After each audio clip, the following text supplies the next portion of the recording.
زۆر ڕازگۆ بووم ئەو بڕیارە تەنها چوتە چوارچێوەی بڕیارەوە نەچۆتە بواری یاساییەوە لەبەرەوەی دەزان بە خۆتان حکوومەتی عێراق دەبێ هەڵی بۆشێنێتەوە بەڵام ئەوەی کە بێتە سەر ڕاستی ئەگەر بیرەوە بکرێتەوە هێزە بیانیەکان لەسەر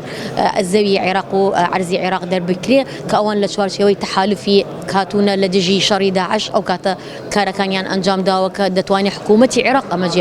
بەجێبکانە پەرلەمان بەڵام بەفعلی ڕۆژانە پێشێلکاری ئەگرێت لەسەر سنوورەکانی هەرێمی کوردستان لەلایەن حکوومەتەکانی تورکیا